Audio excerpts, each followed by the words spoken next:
Call mom. It's about the simplest thing you can ask a device to do. We just expect them to, well, to get it. But then, this happens. A response that's so literal, it's just wrong. The machine definitely heard the words, but it didn't understand a single thing about what you meant. And for a really long time, this was just how it was. And that little moment of frustration, it's not just a bug. It's actually a symptom of a much, much deeper problem. A problem we're going to get into today, the illusion of understanding in artificial intelligence. Okay, so let's really dig in.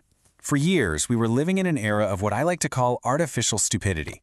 We were sold this idea of smart assistants, but what we really got were machines that made us adapt to them. We all had to learn to speak this strange, simplified language, almost like a Googleese, just to make ourselves understood. I mean, we've all been there, haven't we? Yelling a command very slowly and clearly at a smart speaker. Taking a really complex thought and boiling it down to 3 clunky keywords for a search bar. Or, my personal favorite, getting stuck in that soul-crushing chatbot loop where it just keeps asking the same question over and over. It was like we were in this uncanny valley of communication. It looked like language, but you could tell there was just nothing going on behind the eyes. And this brings us to the big question, the one that really stumped some of the smartest people on the planet for decades. How is it possible that a computer could master something as incredibly complex as chess, but completely fail to grasp the simple human intention behind "call mom"? Well, the answer lies in a huge misunderstanding of what language actually is. To really see why the machines were failing so badly, we have to take a second and just appreciate the miracle they were trying to copy, the human brain. The way we use language is something we do without thinking, but it's like we're performing this incredible magic trick every single second. Take a sentence like this. I went to the bank. Okay, what does that actually mean? Are we talking about a financial institution? The side of a river? A blood bank? Maybe a bank turn in a race? On its own, without any other information, the word bank is just a hollow shell. It's a ghost of a word holding all these possible meanings at once. But watch what happens when we just add a couple more words. If I say, to catch a bass, boom, every other meaning vanishes and it's a riverbank. If I say, to catch a thief, boom, it's a financial building. Your brain does this in an instant. And this simple act of using context to create meaning, that was the one thing early AI just could not do. A linguist named J.R. Firth actually figured this out way back in 1957. He put forward this idea that was pretty revolutionary at the time. A word's meaning isn't something that lives inside of it, like in a dictionary. No, its meaning comes from the words it hangs out with. It took computers more than 50 years to finally catch up to that idea. And this is a perfect way to understand Fritz's point. You've never heard the word wug in your life, right? But the second I say, the wug wagged its tail, you immediately have a picture in your head of some kind of furry, dog-like creature. How? Because of the company it keeps. Wagged and tail literally paint the meaning onto the blank canvas of wug. The context creates the meaning. That's the magic we're talking about. So, we know how we do it. Now, let's play detective. Let's investigate the failed suspects. All the early ways we tried and pretty spectacularly failed to give machines this power of understanding. All right, suspect number 1, symbolic AI. The idea here was basically to teach a computer language the way a really strict grammar teacher would, by writing down every single rule imaginable. And it sounds logical, right? But language isn't a neat set of rules. It's a beautiful, chaotic mess. For every single rule you can possibly write, there are 1,000 exceptions, and the whole system just breaks. It was way too rigid. This whole approach led to some truly legendary blunders.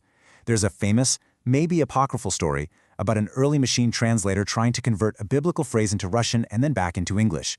By just following rigid dictionary rules, the spirit is willing but the flesh is weak, became the vodka is good but the meat is rotten. It was complete nonsense, and it just perfectly showed how these rule-based systems were totally deaf to things like metaphor and context. So researchers kind of gave up on rules and decided to try math instead. This brings us to suspect number 2, the bag of words model. The idea was incredibly simple. Forget grammar, forget word order, just count the words. If a document has the words vote, president, and election a bunch of times, it's probably about politics. It was like taking a Lego castle, smashing it into a pile of bricks, and then just counting the red ones and blue ones to guess what it was. But this, as you can imagine, created a massive problem. To a bag of words model, dog bites man and man bites dog are exactly the same. They're just a bag with one dog, one bites, and one man. But to us, the meaning, the entire story, is completely different. One is a boring headline, the other is major news. By ignoring the order, the AI had no idea who did what to whom. It could see all the ingredients, but it had zero clue what the recipe was. Then, in 2013, something really big happened. Researchers at Google had a new idea. Instead of just counting words, what if we could map their relationships? This was called word embeddings. Imagine a giant, invisible map where words with similar meanings, like king and queen, are neighbors, while unrelated words like car are miles away. For the very first time, a machine could actually grasp the concept of similarity. And the results were, honestly, they were mind-blowing. Because these words were now basically coordinates on a map. You could do math with them. You could take the vector for king, subtract the vector for man, and add the vector for woman, and you would land almost exactly on the coordinates for queen. The model had learned complex human concepts like gender and royalty all on its own just by reading text. This was a huge, huge deal. But there was a fatal flaw, a huge one. Every word had only one single fixed location on this map. So what happens with a word like apple? Is it the fruit or the tech company? The model had no choice but to place the word apple in some useless, muddy average spot somewhere between banana and Microsoft. It didn't mean one or the other. It meant nothing at all. This was the dead end for these static, unchanging word meanings. And this is what brought the entire field to a grinding halt. This map of meanings was a massive step, for sure. But words aren't statues, fixed in one spot. They're more like chameleons, constantly changing their color based on their surroundings. And nobody knew how to build an AI that could understand that. This little puzzle perfectly captures the problem. For you and me, figuring out what it refers to is effortless. We just use our common sense knowledge of the world. A big thing can't fit into a small thing. But for an AI with fixed word meanings, this was impossible. It couldn't see how changing one single word, big to small, completely flipped the entire logic of the sentence. It saw the words, but it couldn't understand the scene. So here's the bottom line. The entire field was stuck. To get to real understanding, they needed a totally new kind of word. Not a static definition in a dictionary, but a dynamic one. A word that was more like an actor, changing its performance based on the specific scene it was in.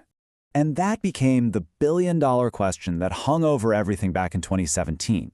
What if a machine could actually calculate a word's meaning on the fly? What if it could craft a brand new, unique definition for the word bank every single time it read it, based entirely on the company it keeps?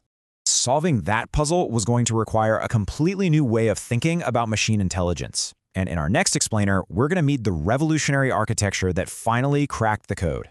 An architecture that, for the first time, learned how to pay attention.